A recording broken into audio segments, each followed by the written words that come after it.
우리에게 주신 말씀은 룻기 1장 8절에서 18절 말씀입니다.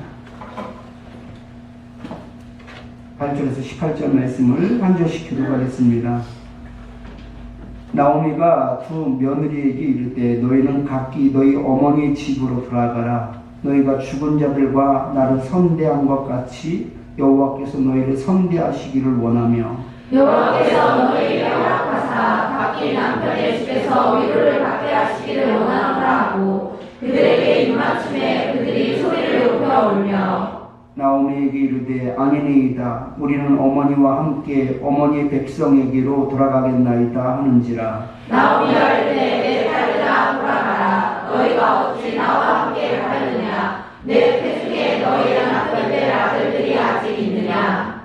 내 딸들아 되돌아가라. 나는 늙었으니 남편을 두지 못할지라. 가령 내가 소망이 있다고 말한다든지 오늘 밤에 남편을 두어 아들들을 낳는다 하더라도 너희가 어찌 그들이 자라기를 기다리겠으며 어찌 남편 없이 지내겠다고 결심하겠느냐. 내 딸들아 그렇지 아니하니라. 여호와의 손이 나를 치셨으므로 나는 너희로 말미암아 더욱 마음이 아프도다. 아멘. 그들이 소리를 높여 다시 울더니 오르바는 그의 시어머니에게 입맞추되 룻은 그를 붙여잡더라. 나오미가 이르되 하라. 내 동서는 그의 백성과 그의 시세로 돌아가나니 너도 너의 동서를 따라 돌아가라 하니 룻이 이르되 내게 어머니를 떠나며 어머니를 따르지 말고 돌아가라 강권하지 마옵소서. 어머니께서 가시는 곳에 나도 가고 어머니께서 머무르시는 곳에 나도 머물겠나이다. 어머니의 백성이 나의 백성이 되고 어머니의 하나님이 나의 하나님이 되시리니 어머니께서 죽으시는 곳에서 나도 죽어 거기 묻힐 것이라. 만일 내가 죽는 일 외에 어머니를 떠나면 여호와께서 내게 벌을 내리시고 더 내리시기를 원하나이다 하는지라. 나오미가 룻이 자기와 함께 가기로 굳게 결심함을 보고 그에게 말하기를 그치니라. 아멘. 서로 바라보면서 함께 인사하겠습니다. 참 잘 오셨습니다. 참 잘 오셨습니다. 반갑습니다.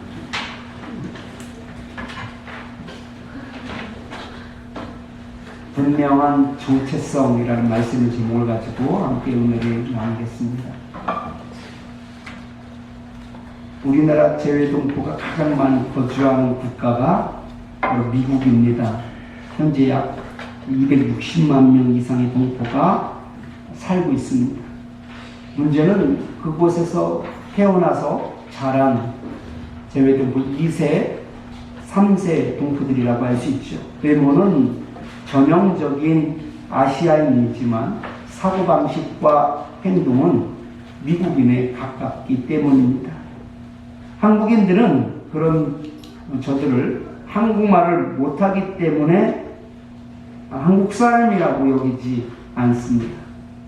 반면에 이들은 미국에서 태어나 자라면서 미국 시민권을 가지고 있지만 그럼에도 불구하고 미국 사람들 역시 이들을 완전한 미국인으로 받아들이지 않고 있습니다. 결국 이들은 한국 사람도 아니고 미국 사람도 아닌 경계인으로 살아가며 한국과 미국 모두에서 자신의 정체성을 온전히 인정받지 못하고 있습니다. 이러한 이유로 문화적 정체성이 혼란을 겪는 사례가 빈번하게 나타나고 있죠.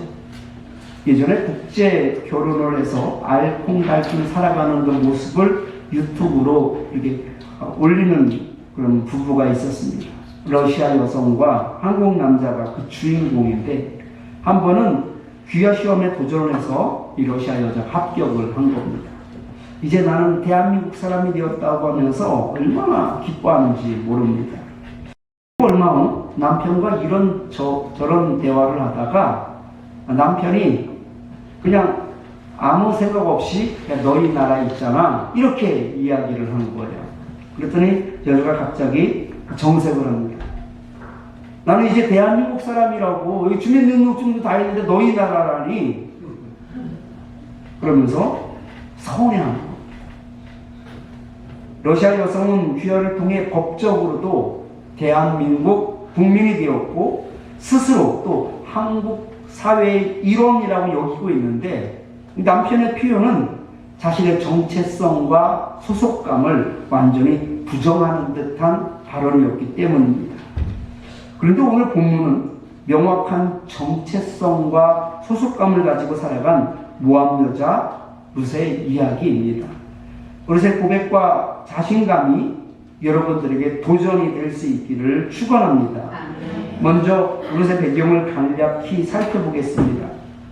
유대 베들레헴에서 엘리멜렉이라는 사람이 있었습니다.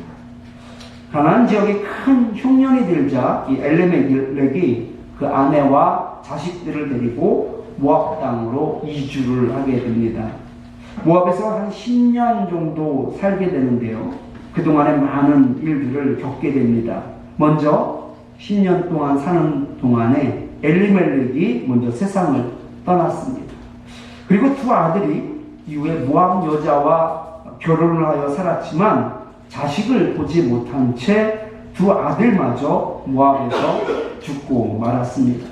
결국 그 집에는요, 시어머니와 두 며느리만 남게 되었습니다. 그러던 중 하나님께서 유대 땅에도 양식을 주셨다는 소식을 듣게 됩니다. 하나님께서 가나안 땅에도 축복해 주셨다는 것이죠.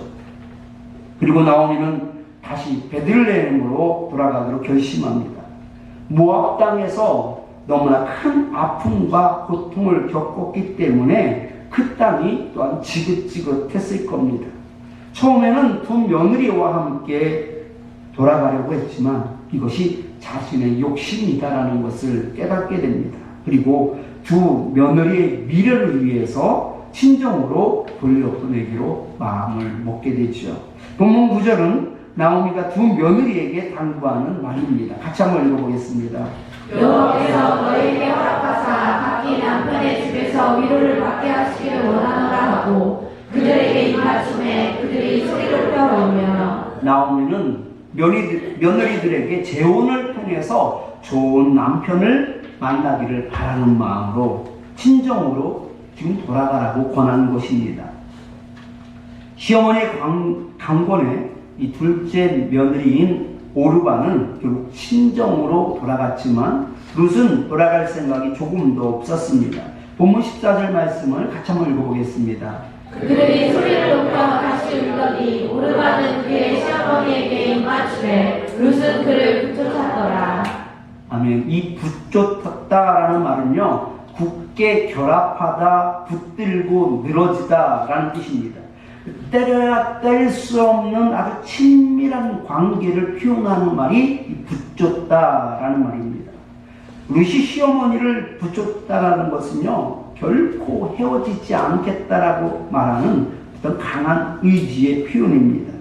그럼에도 불구하고 나오미는 다시 한번 룻에게 고향으로 돌아갈 것을 강권합니다. 본문 15절 말씀 같이 읽어보겠습니다. 나오미가 이르되 보라 내 동서는 그의 백성과 그의 신들에게로 돌아가나니 너도 너의 동서를 따라 돌아가라 하니. 아멘. 이 15절을 문자적으로 직역을 하면 그녀 자신의 백성과 신들에게 돌아갔다라는 뜻입니다. 바로 동서는 그녀 자신의 백성에게로 돌아갔습니다. 그리고 그들의 신들에게로 돌아갔다는 것이죠. 이는 오르바가 하나님을 떠나 자신의 신에게 돌아갔음을 보여줍니다. 하지만 룻은 달랐습니다. 그녀는 자신을 더 이상 밀어내지 못하도록 아주 단호하게 어머니에게 말을 합니다. 본문 16절 말씀 같이 한번 읽어보겠습니다. 룻이 이르되 내 어머니를 떠나며 어머니를 따르지 말고 돌아가라 강권하지 마옵소서. 어머니께서 가시는 곳에 나도 가고 어머니께서 머무시는 곳에서 나도 머물겠나이다. 어머니의 백성이 나의 백성이 되고 어머니의 하나님이 나의 하나님이 되시리니. 동서처럼 너도 돌아가. 너도 네 미래를 설계해. 좋은 남편 만나서 행복하게 살아 라고 말을 하는데, 룻은요, 오르바가 자신의 백성과 자신의 신들에게로 돌아갔지만 나의 백성은 어머니의 백성입니다. 나의 신은 모압의 신 그모스가 아니라 바로 어머니의 하나님이 바로 나의 하나님입니다. 그런데 왜 나보고 돌아가라고 말씀하십니까? 라고 말하겠습니다. 오히려 어머니를 원망하고 있습니다. 내 백성이 지금 어머니의 백성인데, 나의 신이 지금 어머니의 하나님이신데 나보고 지금 어디를 가라고 하는 것입니까? 롯은 자신이 누구인지 그리고 어디에 속해 있는지를 분명히 밝히고 있습니다. 이와 같은 롯의 고백은 오히려 나오미를 민망하게 만들었습니다. 자신은 이미 어머니의 백성, 또 자신이 믿는 하나님은 바로 어머니가 믿는 하나님이다라는 것이죠. 근데 어머니는 그것을 인정하고 있지 않았던 것입니다. 그것은 자신이 더 이상 모압 사람이 아니라 이스라엘에 속한 사람이라며 분명하게 자기 정체성을 밝힌 겁니다. 여러분, 코스프레라는 말이 있어요. 원래의 뜻은 또 애니메이션이라든지 만화, 게임 캐릭터를 그대로 따라서 옷을 입고 또 헤어스타일을 분장하고 메이크업을 하는 것을 코스프레라고 합니다. 그림을 올렸는데요. 이런 것이 바로 코스프레예요. 만화라든지 애니메이션 또 게임 속의 주인공들, 그런 캐릭터들을 그대로 따라하는 거죠. 그래서 마치 만화 속 그 주인공이 현실에서 살아 움직이는 것 같은 그런 생동감을 선사합니다. 그런데 코스프레가 가진 본래의 뜻보다는 다른 의미로 코스프레라는 말을 사용합니다. 실제로 그 가치나 정체성을 내면적으로 받아들이지도 않으면서 마치 그것을 완전히 수용한 것처럼 꾸미는 사람을 향하여서 코스프레라고 하죠. 예를 들면 유튜버 중에서요, 애국자 코스프레를 하는 사람들이 있습니다. 애국적인 발언을 하고요, 마치 자기가 애국자이냐 그렇게 강조를 합니다. 그런데 실질적으로는요, 나라를 위한 어떤 실질적인 행동을 하는 것은 없습니다. 단지 자신의 이익을 위해 그런 이미지를 사용하는 것이죠. 그것이 바로 애국자 코스프레입니다. 피해자 코스프레라는 말도 많이들 하지요. 피해자 코스프레라는 것은요, 마치 자신이 피해를 입은 것처럼 행동하는 것입니다. 실제적으로는 피해를 입지 않았음에도 불구하고, 그 정도가 크지 않음에도 불구하고 마치 큰 피해를 입은 것처럼 행동하거나 주장하는 사람들을 향하여서 피해자 코스프레를 한다라고 말하죠. 룻은 단지 입술로만 이스라엘 코스프레를 하는 것이 아니었습니다. 출신은 모압 여자이지만 어머니의 백성이 나의 백성이 되고 어머니의 하나님이 나의 하나님이 되십니다 라고 말할 정도로 이스라엘을 완전히 수용하여서 뼛속까지 그런 이스라엘 사람이 되었던 것입니다. 자기 정체성이 너무나 분명했던 것이죠. 솔로몬은 나라를 더욱 안정시키기 위해서, 그리고 그 평화를 계속적으로 유지시키기 위해서 정략적인 결혼을 추진합니다. 열왕기상 11장 1절 말씀을 같이 한번 읽어보겠습니다. 솔로몬 왕이 바로의 딸 외에 이방의 많은 여인을 사랑하였으니 곧 모압과 암몬과 에돔과 시돈과 헷 여인이라. 외국의 많은 공주들이 솔로몬과 결혼을 하였지만 자기 나라의 정체성과 소속감은 바뀌지 않았습니다. 다시 말해서 외국의 공주들은 솔로몬과 결혼하여 이스라엘 사람이 되었지만, 그 땅에서 살아가고 있지만 자신이 지닌 그런 삶의 방식은 조금 더 바꿀 생각이 없었다라는 겁니다. 모압의 공주는 자신이 고향에서 섬기던 신을 예루살렘에서도 섬기기를 원했습니다. 열왕기상 11장 7절 상반절 말씀을 같이 한번 읽어보겠습니다. 모압의 가증한 그모스를 위하여 예루살렘 앞산에 사탕을 것이었고 모압의 공주가 솔로몬과 결혼을 하였음에도 불구하고 자신의 정체성을 버리면서까지 이스라엘 사람이 되고자 하는 것은 원치 않았던 것이지요. 그래서 솔로몬에게 자신이 섬겼던 그 금오스로 위한 산당을 지어줄 것을 요구하였고 솔로몬이 그것을 허락했던 것입니다.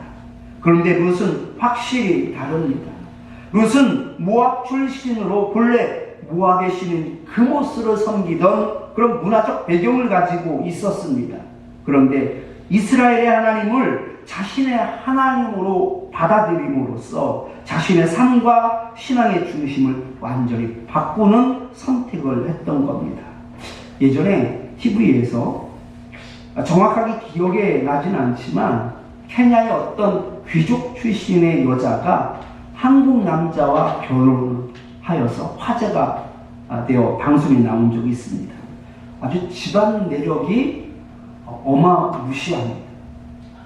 정치 재계에 그 일가 친척들이 이렇게 포진되어 있고 또 그 한국 남자와 결혼한 그 여자를 집을 이렇게 취재를 했는데 집이 얼마나 큰지 마치 뭐 경복궁처럼 그렇게 어마어마하게 집이 큽니다.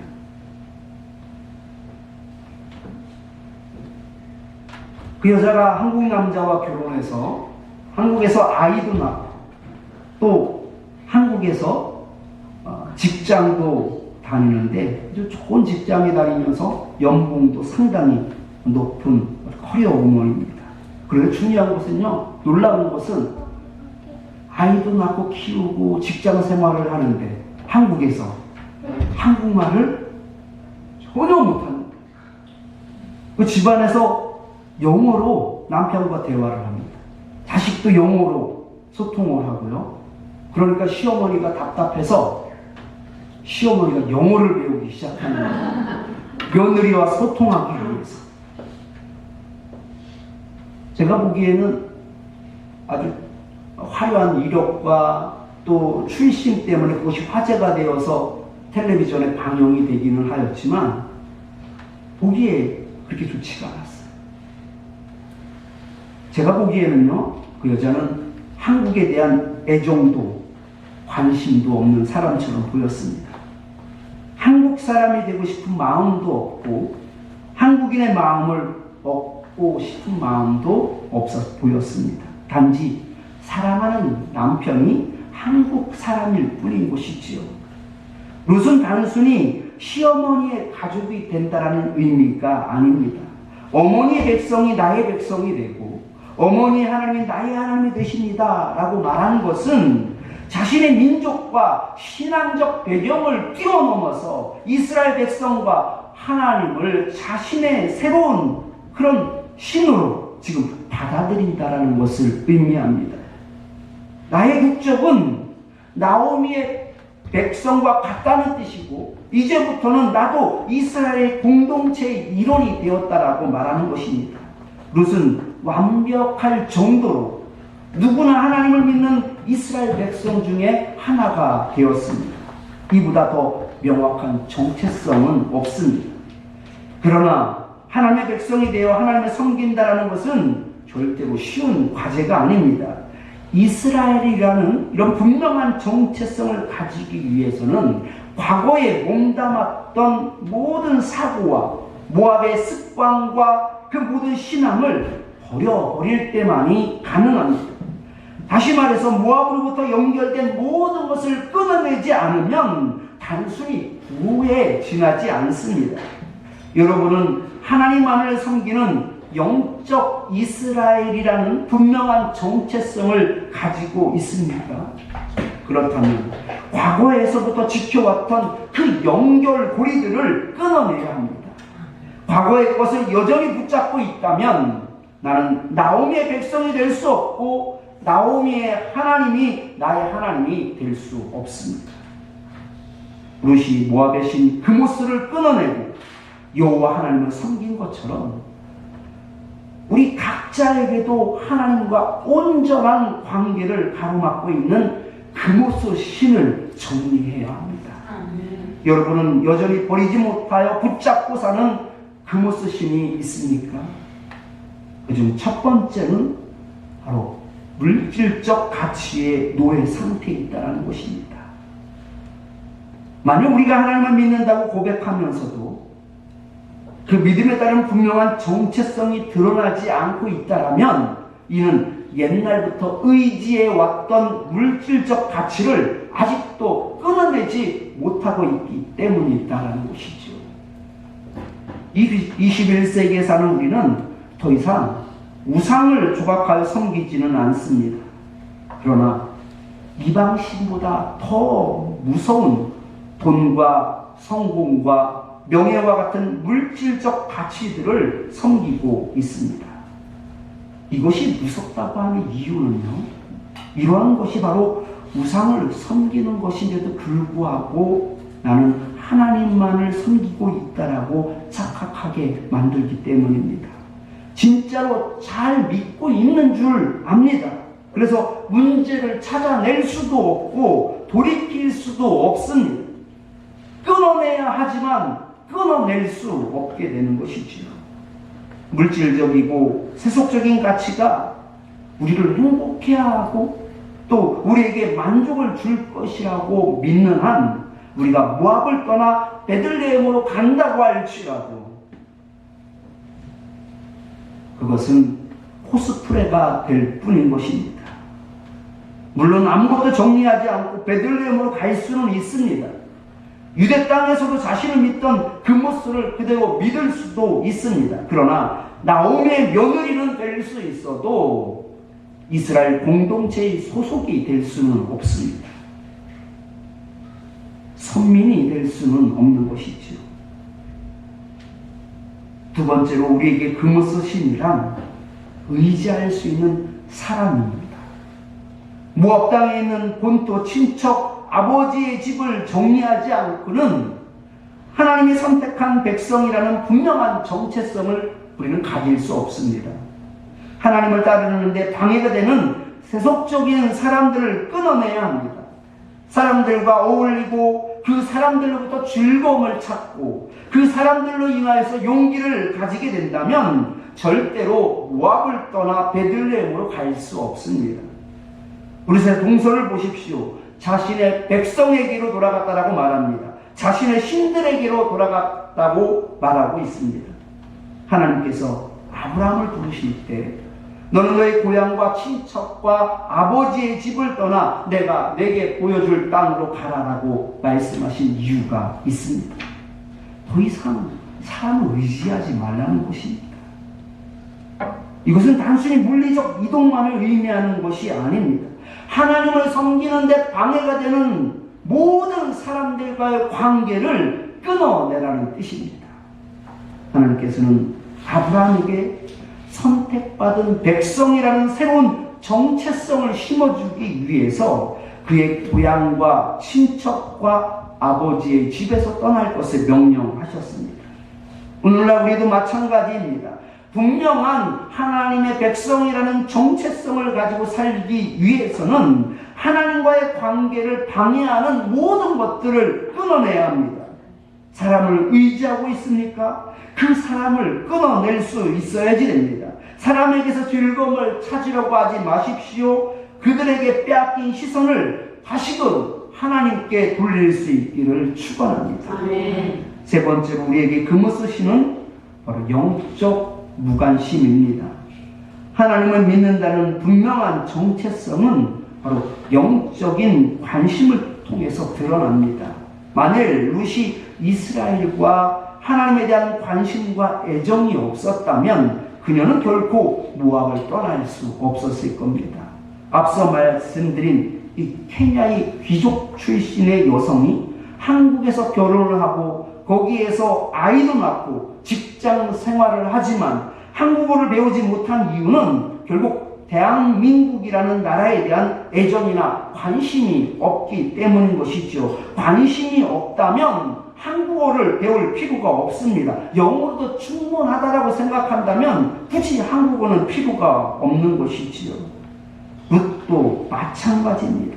만약 그녀가 나오미의 나라와 나오미가 믿는 하나님에 대한 관심과 애정이 없었다면 그녀는 단순히 나오미의 가족일 뿐 그 이상도 그 이하도 아닐 것입니다. 그러나 무슨 영적인 관심이 있었기 때문에 모압에서 떠나는 결단을 할 수 있었고, 또 나오미가 믿는 하나님을 나의 하나님으로 받아들이며 나오미의 그 민족을 나의 민족으로 받아들이고 있는 것입니다. 나오미를 끝까지 따르는 헌신을 할 수 있었던 것이지요. 그리고 더 나아가 이스라엘 공동체의 일부로서 살아가는 것을 선택했던 것입니다. 그녀의 이러한 행동은 나오미의 나라와 백성, 그리고 그들이 믿는 하나님에 대해 진정한 관심과 애정을 가지고 있었기 때문에 가능했던 일입니다. 여러분은 지금 무엇에 관심을 가지고 있습니까? 눈에 보이는 물질이 아닌 보이지 않는 영적인 것에 애정과 관심을 두시기를 축복합니다. 그러나 이 과정은 결코 쉬운 일이 아닙니다. 견물생심이라는 말이 있습니다. 물건을 보면 욕심이 생긴다는 뜻이죠. 우리 마음이 영적인 것에서 멀어지는 이유는 영적인 것들은 눈에 보이지 않기 때문입니다. 너무나 추상적이고 그리고 너무나 멀게 느껴지죠. 눈앞에 있는 물질적인 것들만큼 우리의 마음을 사로잡지 못합니다. 그러기에 우리는 영적인 것에 관심을 잃어버리고 살게 되는 것이죠. 눈에 보이는 것들이 자연스럽게 우리에게 다가오게 되고 그것들의 마음을 빼앗기게 되는 것입니다. 결국 믿음이 크다라는 것은요, 눈에 보이는 것들로부터 관심을 끊어내는 것이고 보이지 않는 영적인 것들에 대해서 관심을 두는 것, 이것이 바로 믿음이 큰 것입니다. 보이지 않는 영원한 것에 집중하는 삶을 살아갈 때 우리에게 분명한 예수님을 믿는 정체성이 드러나게 될 줄 믿습니다. 이제 말씀을 정리합니다. 룻은 모함 여자였지만 자신의 민족의 신인 그모스를 과감하게 끊어버리고 새롭게 하나님의 자녀라는 정체성을 가지게 되었습니다. 우리도 하나님의 자녀로서 분명한 정체성을 가지기 위해서는 그모스라는 신을 끊어버리듯이 우리의 군림하고 있는 물질적 가치들을 과감하게 끊어버려야 분명한 정체성을 우리도 드러낼 수 있습니다. 하나님의 백성이라는 분명한 정체성을 드러내기 위해서는 하나님만을 섬기는 데 방해가 되는 모든 사람들을 다 끊어내야 합니다.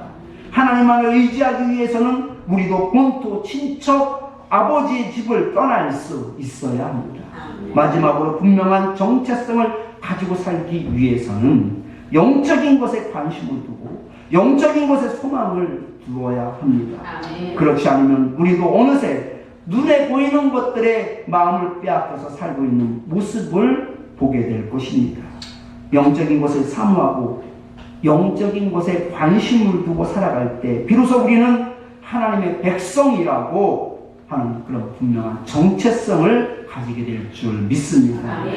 오늘 말씀을 기억하면서 나 무엇과도 주님을 바꾸지 않으리 함께 찬양하겠습니다.